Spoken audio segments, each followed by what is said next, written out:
The bank approved Alex. The mortgage fit his budget. On Friday, he got the keys and thought the hard part was over. Then insurance came in higher. The escrow notice raised his payment. In July, the air conditioner died. 6 months later, he had never missed a mortgage payment, and almost none of his paycheck was left for savings, repairs, or normal life. The loan was affordable. The house was not. Before you buy, there's one test that exposes the difference. That difference begins with what mortgage approval actually tells you and what it cannot fully tell you. When a lender approves you, it feels like proof. Professionals reviewed your income and debts and said yes. Friends celebrate. Renting starts to feel like throwing money away. The monthly number looks manageable. Approval feels like permission. But a lender's approval primarily answers whether you meet its lending standards and appear able to repay the loan. It cannot fully measure whether the payment leaves enough room for retirement, future repairs, family changes, emergencies, and the rest of your financial life. The lender measures whether the loan appears repayable. You still have to decide whether the life around that loan is livable. And that life costs far more than the number people casually call the mortgage. When you picture a mortgage payment, you may be picturing principal and interest, the amount reducing the loan and the cost of borrowing the money. Consider a clearly hypothetical example. Alex buys a $350,000 home, puts 10% down, and uses a 30-year fixed conventional loan at a hypothetical 6.5% rate. His loan is $315,000. Principal and interest come to roughly $2,000 a month. That number is real. But it is not the full cost of owning the home. Add property taxes. Add homeowners insurance. In this hypothetical conventional loan example, the 10% down payment also means private mortgage insurance may be required. Now the monthly housing payment is closer to $2,700 before a single light switch is turned on. Then come costs that usually are not included in the mortgage number buyers focus on. Utilities may be substantially higher, especially in a larger or less efficient home. Maintenance is the slow wearing out of everything the house is made of. Some homeowners use a planning guideline of 1 to 2% of the home's value each year, although the right amount depends on the property. In this example, after adding a maintenance reserve and estimated utilities, the true monthly ownership cost is closer to $3,400, not $2,000.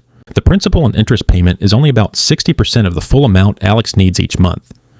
These figures are hypothetical, and real costs vary enormously by location, loan, taxes, insurance, efficiency, and condition. But the pattern matters. The mortgage is the first number, never the last one.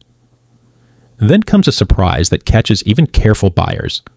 People hear 30-year fixed-rate mortgage and assume the total payment is locked for 30 years. The interest rate is fixed. The scheduled principal and interest portion is fixed. But the total amount leaving your bank account may still change. Many buyers with smaller down payments have escrow accounts, although the exact requirement depends on the loan and lender. Part of each monthly payment goes into the account, and the mortgage servicer uses that money to pay property taxes and homeowners insurance when they come due. Taxes and insurance can change. The servicer periodically reviews the escrow account. If the new bills are higher than expected, the account may have a shortage. The payment can rise to cover the higher ongoing costs and in some cases, repay the shortage. So Alex, who carefully built his budget around one number, opens a notice explaining that his total monthly payment is rising by a hypothetical $150. He did nothing wrong. His mortgage rate never moved. The interest rate stayed fixed. The cost of living in the house did not. And then there are repairs. Repairs do not behave like neat monthly bills. The water heater fails on a Tuesday. The roof leaks during a storm. The furnace quits on the coldest night of the year.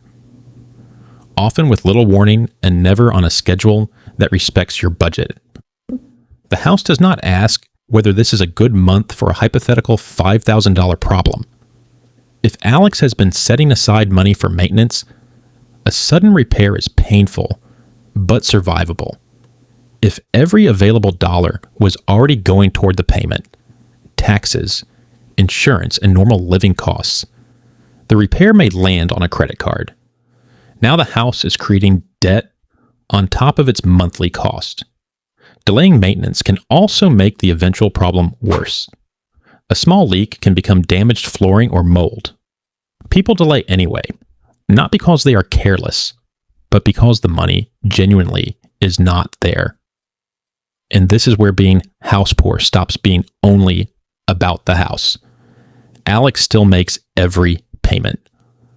From the street, the home looks like success. Inside that life, everything else is quietly shrinking. The emergency fund stopped growing after he moved in. Retirement contributions became smaller, then paused.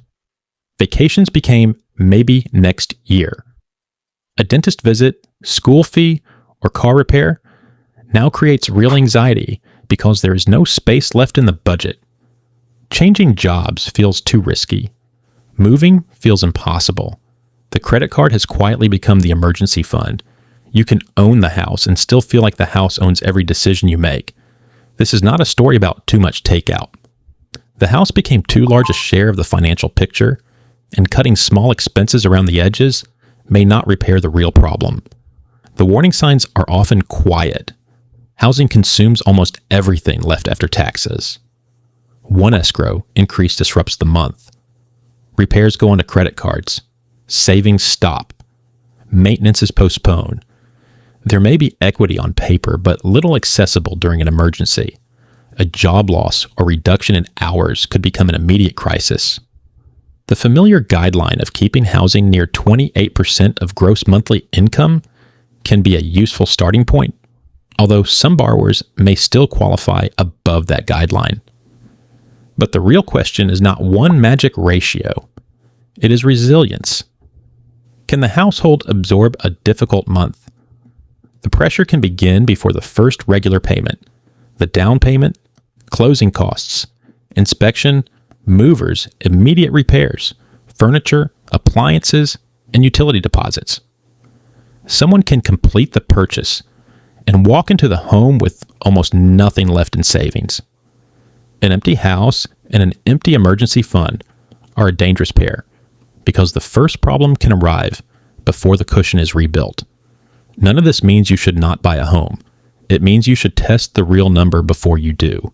Add up principal and interest, property taxes, homeowners insurance, mortgage insurance if it applies, HOA or condominium dues if they apply, utilities estimated for this house, not your old apartment, a realistic maintenance reserve, repairs identified during the inspection. Then look at what remains. How much savings will remain after closing? Can you keep paying existing debts and contributing toward retirement?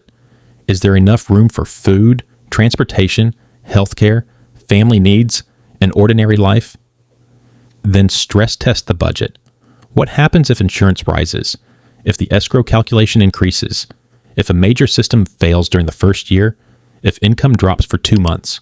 If utilities are higher than expected? If the car needs work during the same week the dishwasher dies? If the home only works when every single month goes perfectly, the home does not actually fit. If you already feel house poor, there are calm, practical steps, not magic fixes. Review the tax and insurance portions of the payment.